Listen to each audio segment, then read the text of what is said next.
Welcome, y'all. Today we are just going to jump right on into this and start designing our poster.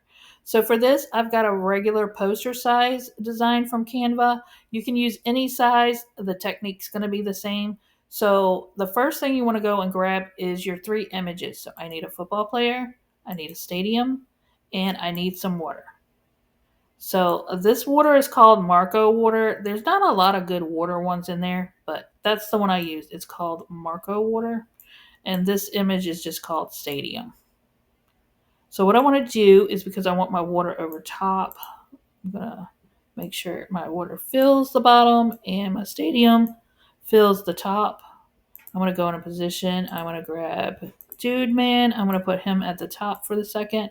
And I'm going to background remove him. And then I'm going to take this extra space off real quick and shove him in the side. So now that I have these kind of lined up of how I want it to look, I'll make sure I got a little room here in the top. I want to get rid of. So this is going to show you kind of where your water is going to come up to and what's going to show at the bottom of this image. So when they blend together. So the next thing I want to do is I want to head over to apps. I'm going to type in image blender, enter. And there'll be like this purple icon, which might change over time, but for now it is purple. And I want to go into here. I am going to grab my water picture. I'm going to go into linear. Now I want my fade to be at the top. So I'm going to take this bottom piece and swing it on around here. And then I'm going to kind of like see where it's going with this. And then I can move it to see how much I want it faded. I'm going to keep it at 50, between 40 and 50 for here, for my strength. And then I'm going to add it to the design. Now I'm going to grab my first one. As you can see, the little lines didn't pop up. So a way to fix that is just go into radial and then come back out into linear. So just click radial and then click back to linear, and then you'll see that.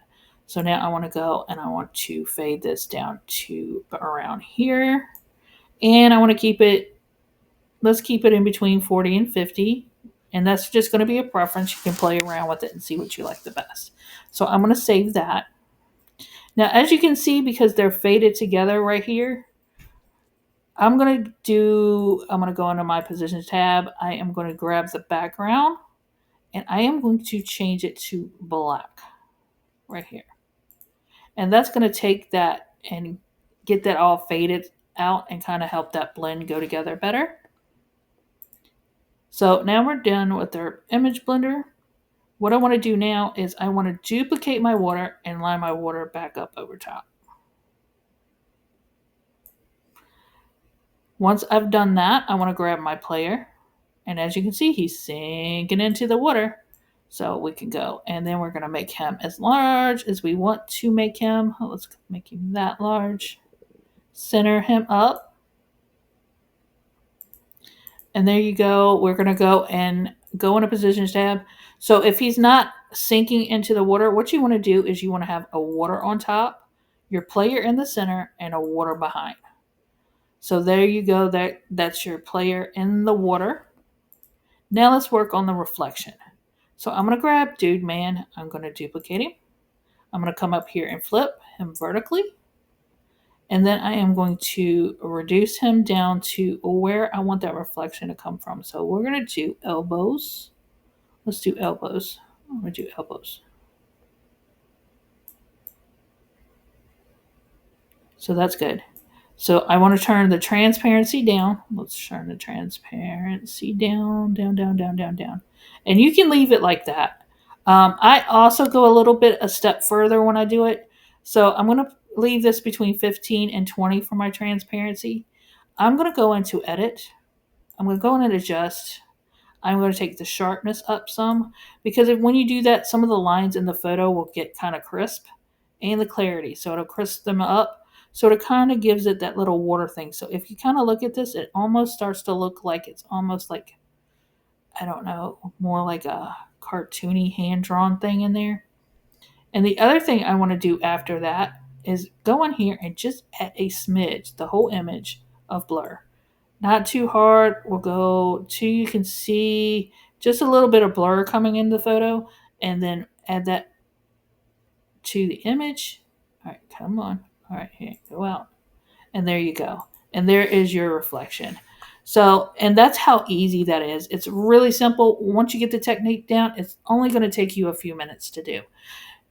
Very easy. And then you can add whatever bells and whistles if you want to add some, like, hold on. We'll just go down a little teeny rabbit hole for a second. We go to elements. Let's recently use, what did I do? You can add, if you want to kind of darken the bottom up and add some smoke at the bottom there to even make it even more. And then what else did I do? Here's some of my water things. I know I had a cool other smoke thing I used. Let's just see here. Smoke. Yes, I'm rabbit holing with y'all, as I call it. And you can grab something like some smoke or something, and maybe put that behind there. Put it behind his head, and then have some smoke. And so, say your smoke looks a little too harsh. Here's a little trick too. You can go and edit, and then just take that blur. If you hear there's a German Shepherd yelling at something, I don't know what. Um, and just get that, and then just get that like little like wispy stuff behind them. So that's like some little tricks you can do to kind of spice it up a little bit. And that's how you do it. Easy peasy lemon squeezy. I'm Michelle. Thank you for stopping by. Hope to see you on the next one. Bye, y'all.